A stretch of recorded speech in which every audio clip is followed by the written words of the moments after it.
welcome to the Deep Dive. Today, we're jumping right in, looking at something pretty powerful. The impact of just being in a good mood. We've got this really interesting text that lays out the benefits, the upsides of a positive emotional state. Right.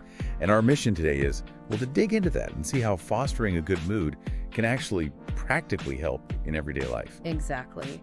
It's about understanding that how we feel isn't, just about feeling good. It really shapes how we interact with the world, how we face challenges. Okay, so let's start there. The source mentions that a good mood helps you see the world more positively. We kind of know that, right? It feels better. But what's the actual tangible benefit of that positive view? Well, what's interesting is how it subtly changes how we think.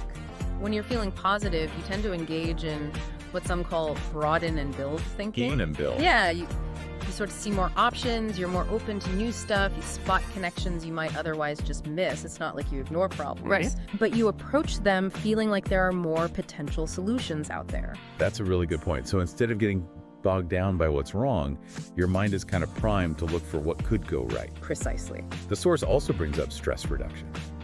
How does, being in a good mood actually help lower our stress levels? Is it just feeling calm? It's more than just a feeling. On a physiological level, a good mood can signal to your nervous system that things are basically okay, manageable. Okay. This can actually lead to lower production of stress hormones like cortisol, and it boosts the parasympathetic system, that's the rest and digest state.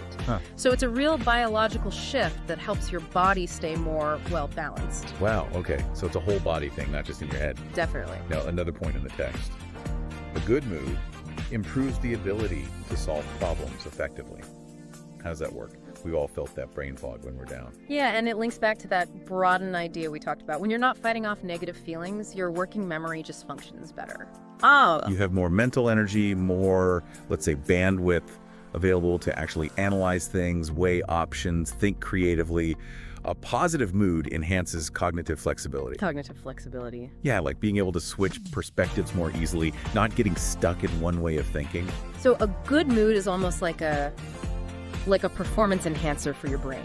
You could sort of think of it that way, yeah. Makes thinking clearer, more agile. Okay, fascinating.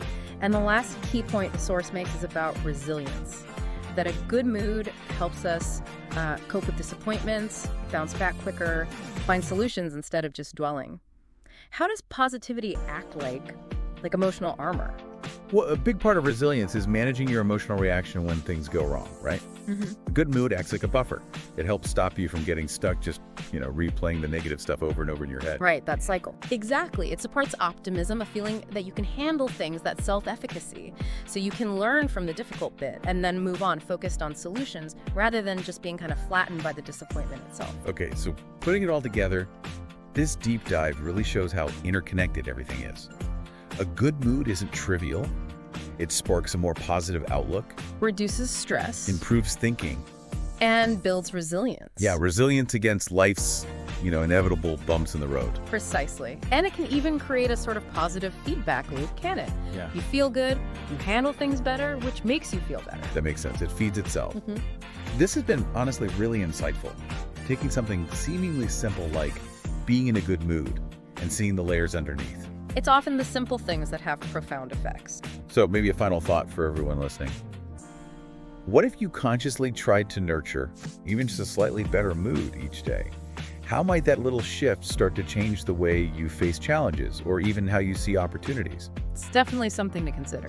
A small change, but maybe with some significant ripples. Thanks for diving deep with us today.